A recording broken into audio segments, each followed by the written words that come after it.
জয় নিতাই, জয় গৌর, জয় গৌর সুন্দর। সর্বাগ্রে পরম আরাধ্য, পরম করুণ শ্রী গৃহ প্রভুপাদ অষ্টোত্তর শত শ্রী ধনঞ্জয় দাসজি চরণে কোটি কোটি ধন্যবাদ প্রণাম।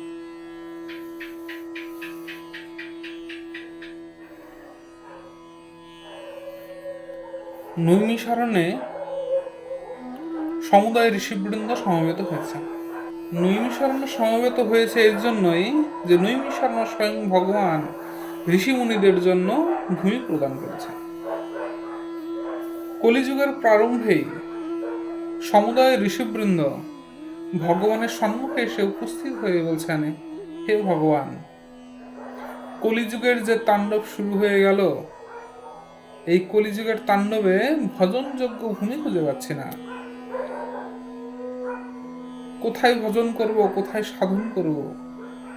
এবার ভগবান ব্রহ্মা শ্রীহরির চক্র নিক্ষেপ করে দিলেন। নিক্ষেপ করে দিয়ে বললেন, যাও এই চক্রের পশ্চাৎ ধাবন করো।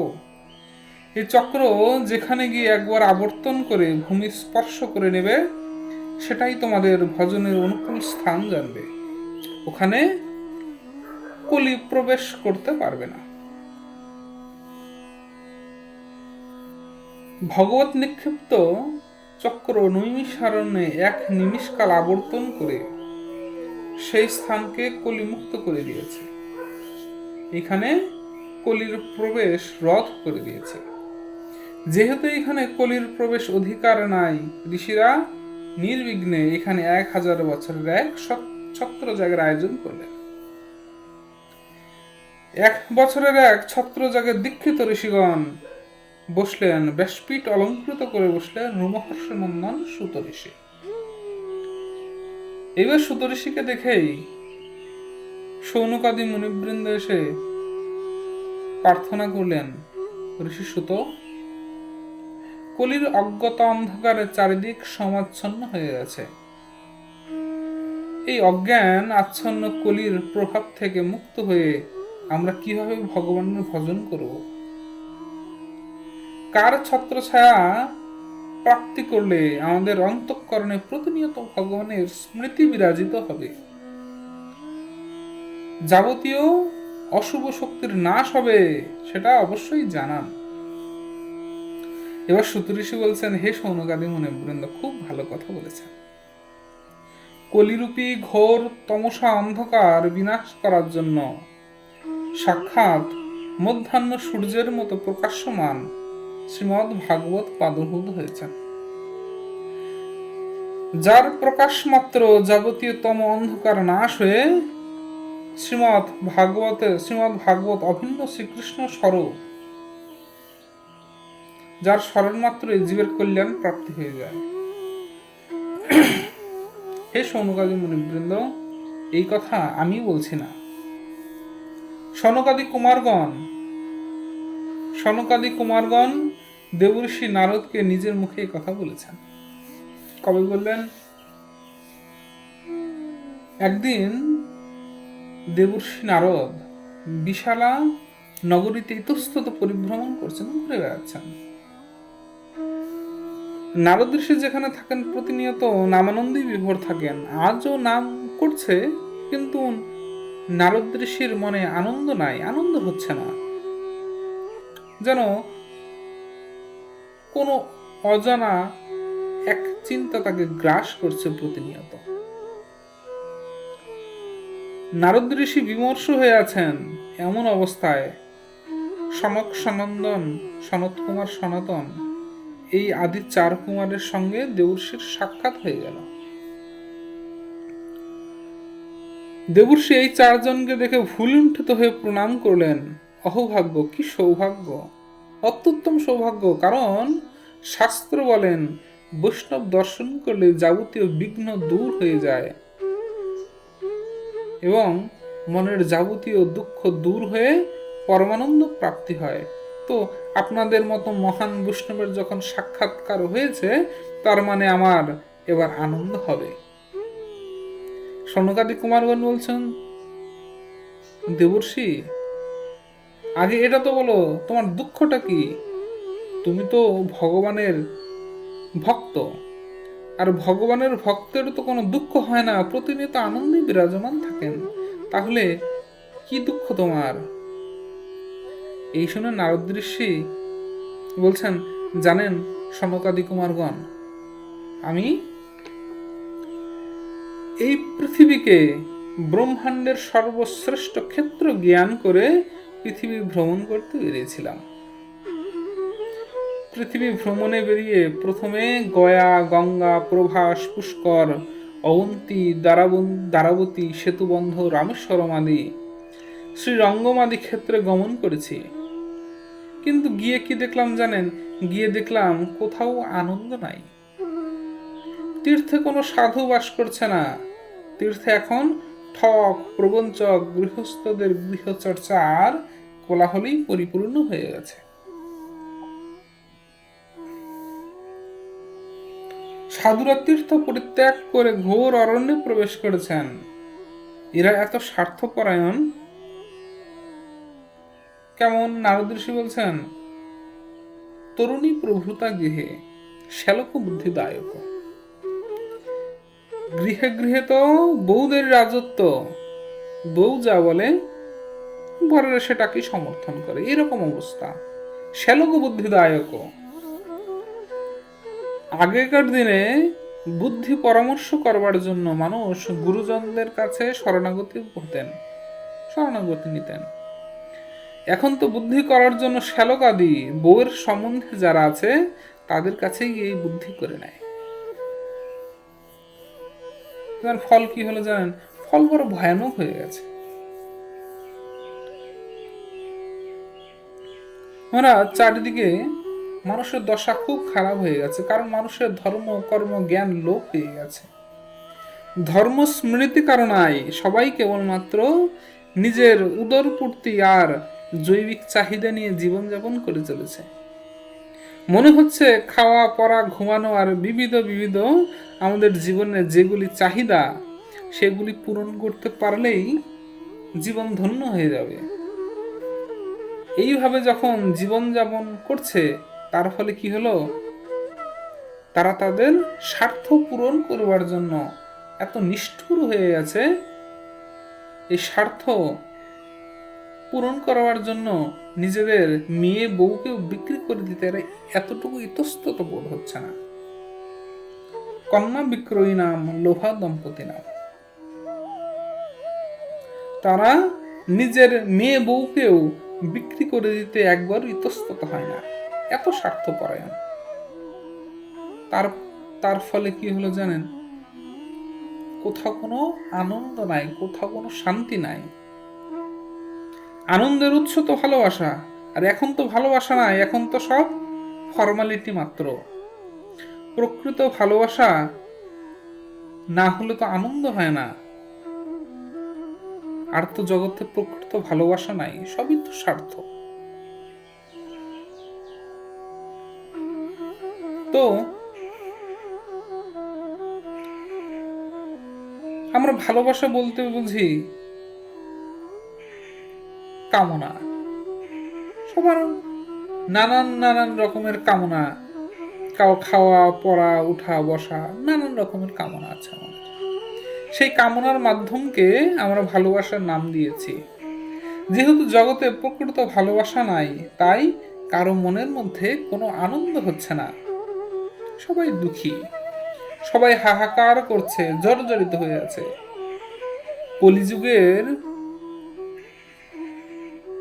কলিজীবের ভয়ঙ্কর দশা দেখে জানেন, আমার মনটা ব্যাকুল হয়ে উঠল।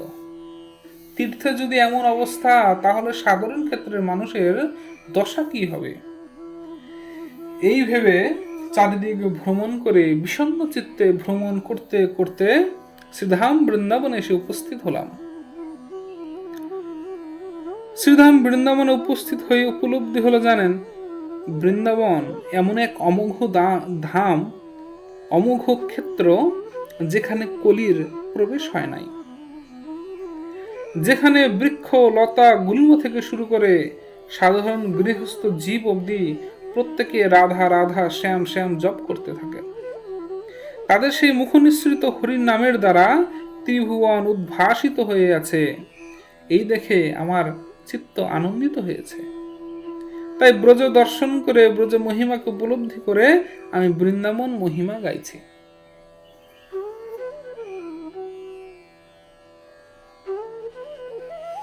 দেবর্ষি নারদ ব্রজের মহিমা গাইতে গাইতে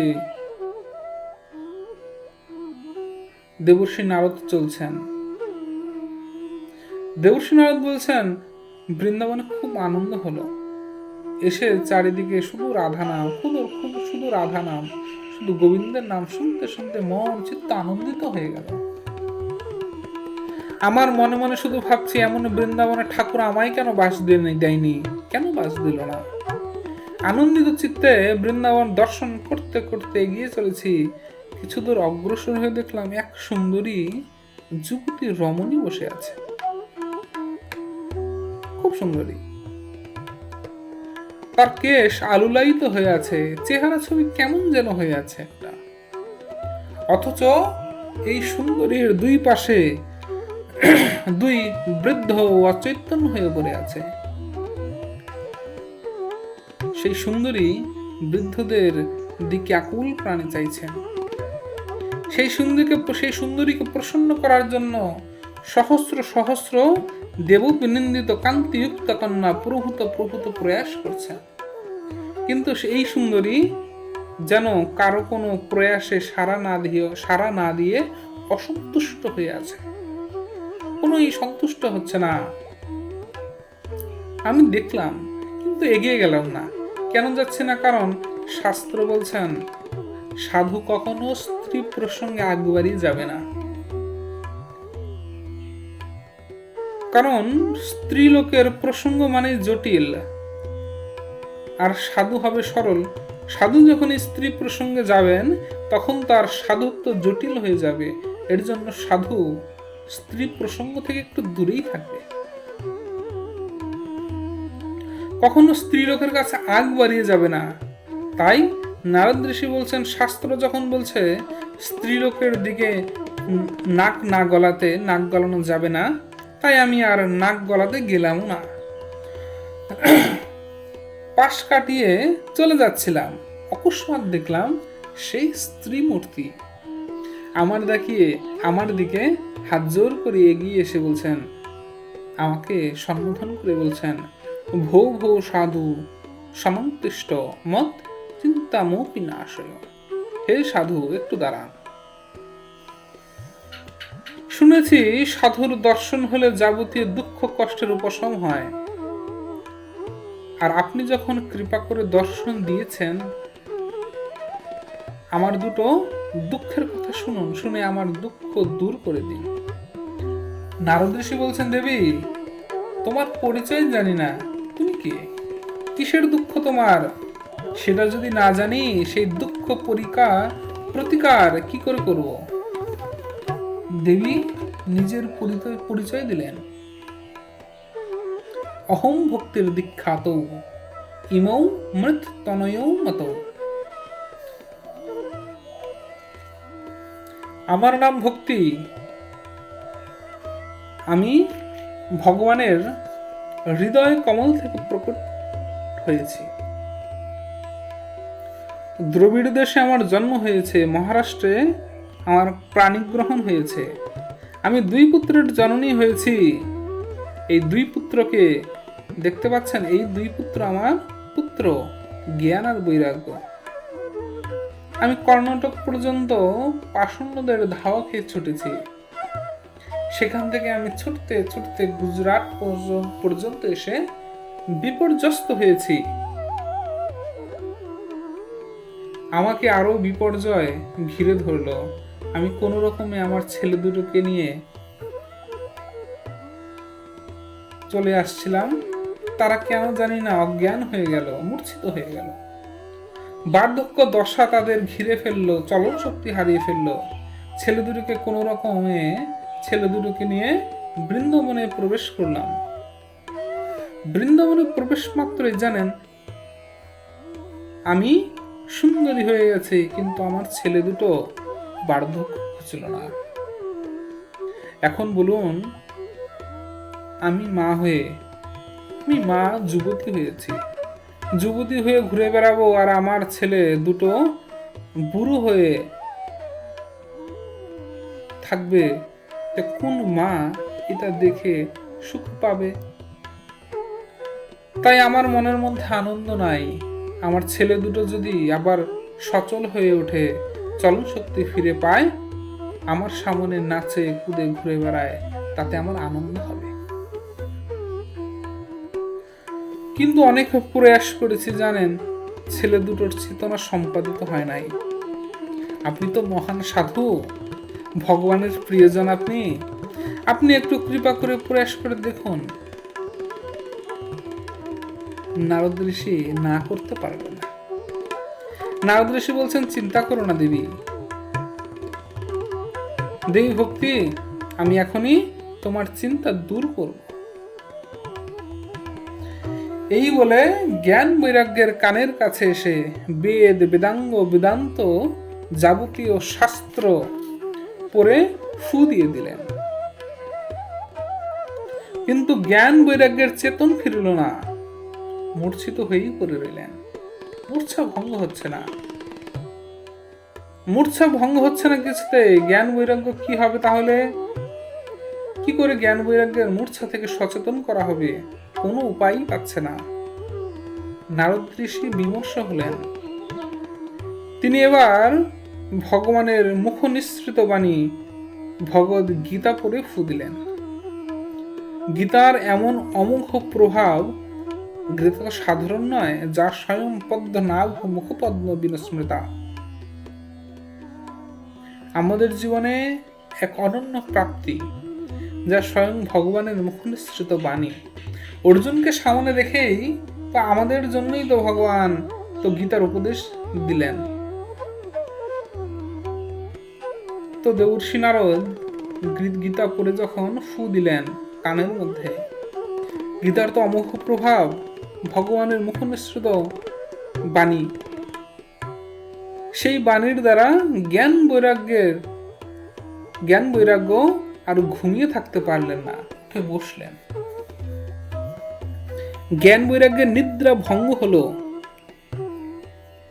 উঠে বসলেন দুজন। দেবর্ষি নারদ আশার আলো দেখলেন, যাক, চেতন যখন ফিরেছে তাহলে আস্তে আস্তে সব ঠিক হবে। কিন্তু জ্ঞান বৈরাগ্যের চেতনা স্থায়ী বেশিক্ষণ রইল না। খানিক বাদেই আবার জ্ঞান বৈরাগ্য আবার লম্বা একটা হাই তুলে আবার গভীর নিদ্রায় নিমগ্ন হল। নারদ ঋষি ভাবলেন, সর্বনাশ, বেদ বেদাঙ্গ বেদান্ত আদি শাস্ত্র, ভগবানের মুখ নিঃসৃত বাণী ভগবত গীতা, তা দিয়েও কাজ হলো না। তাহলে জ্ঞান বৈরাগ্যের চেতন কিসে সম্পাদিত হবে? এমন সময় দৈববাণী হলো, দেবর্ষি, তোমার প্রচেষ্টা ব্যর্থ হবে না। এর জন্য তোমাকে একটা জ্ঞান ভক্তি যোগের অনুষ্ঠান করতে হবে।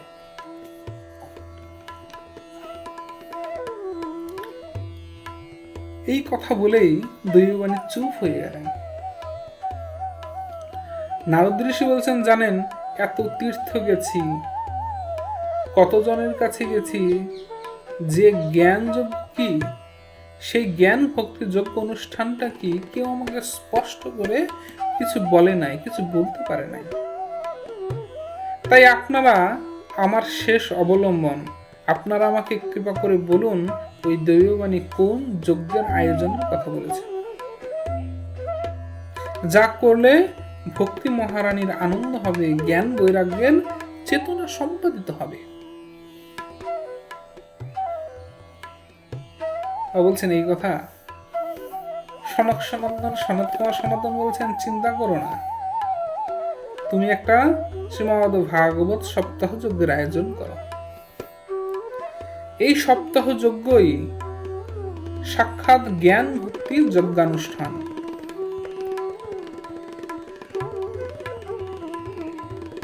এই একটা সপ্তাহ যজ্ঞ যদি করতে পারো, তাহলে ভক্তি মহারানীর আনন্দ হবে, জ্ঞান বৈরাগ্য সচল হবে, সমগ্র বিশ্বে কল্যাণ হবে, বিশ্ব ব্রহ্মাণ্ডের কল্যাণ হবে। নারদ ঋষি আনন্দিত হলেন, চললেন আয়োজন করতে। শ্রীমদ ভাগবত সপ্তাহের আয়োজন হলো। কোথায় আয়োজন হলো? হরিদ্বারের খুব কাছাকাছি আনন্দ ঘাট নামক জায়গা।